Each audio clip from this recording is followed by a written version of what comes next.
Hai Gini Parents, jumpa lagi dengan saya Hanif Fauswari, saya konsultan gastrohepatologi, eh, pencernaan dan hati anak.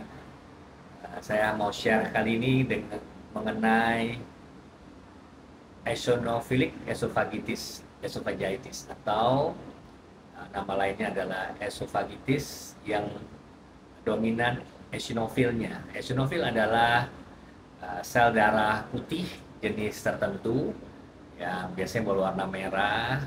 Dokter bisa melihat di pemeriksaan yang menggunakan mikroskop, jadi di biopsi.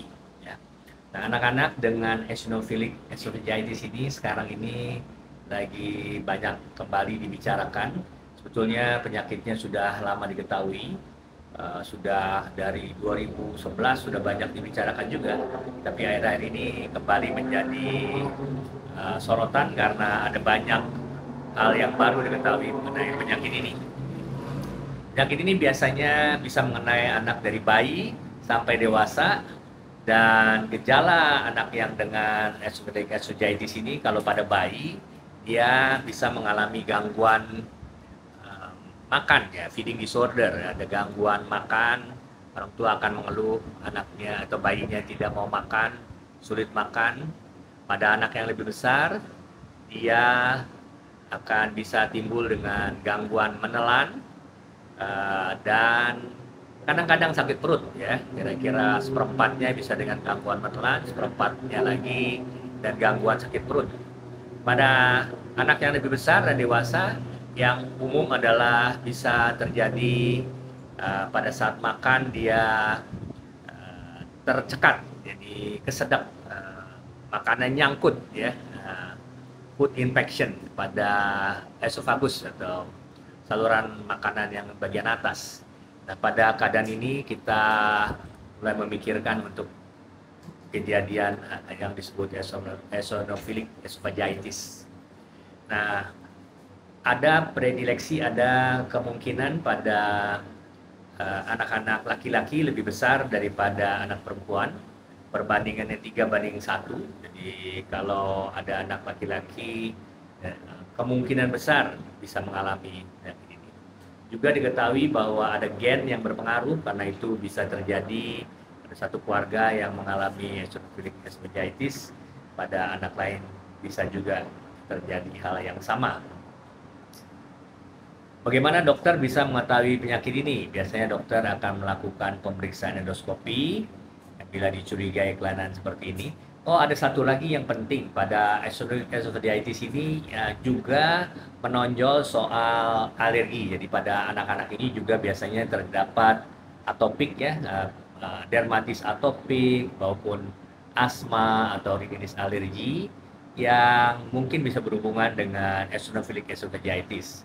Nah, dalam keadaan keluhan yang tadi yang khas dan ditambah dengan adanya gambaran atopik atau gambaran alergi, baik alergi makanan, juga bisa dalam keadaan ini makanan-makanan tertentu bisa mencetuskan hal ini, dan dokter mempunyai kecurigaan adanya eosinophilic esophagitis, maka umumnya dokter gastro anak umumnya akan melakukan endoskopi dan akan diambil biopsi, ambil jaringan dari daerah esophagus, ya, pipa lambung.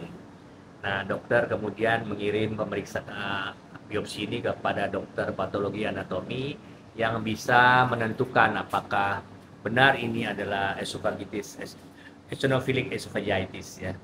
Dan kalau demikian diketahui, bisa didiagnosis, maka ada obatnya.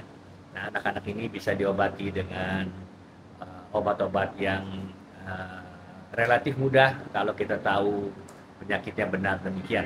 Tapi pada sebagian kecil bisa saja terjadi kelainan yang tidak bisa diobati dengan obat-obat yang biasa. Pada keadaan demikian sudah ada saat ini di luar negeri, di Amerika khususnya, sudah ada obat yang beredar untuk pengobatan dengan hasil yang lebih baik. Ini hanya dipakai kalau keadaan dengan obat-obatan yang biasa, penekan radang maupun penekan asam. Pertama, biasanya dokter akan mencoba dengan penekan asam, kemudian dokter akan memberikan obat-obat yang menekan peradangan, dan kalau gagal baru diberikan yang disebut obat biologik ya. Karena obat ini terbukti bisa menolong pada kasus-kasus yang berat. Jadi pada bayi-bayi yang susah makan, anak-anak yang ada gangguan menelan, ada gangguan sakit perut, ya, kadang-kadang muntah ya, muntah. Dan apalagi bila makanan sampai tercekat, sampai ternyangkut ya, sampai nyangkut di saluran pipa lambung ya, esofagus, maka keadaan ini perlu Anda waspadai. Saya kira hati-hati, ada kemungkinan penyakit ini bila anak-anak dengan gejala yang tadi saya sampaikan.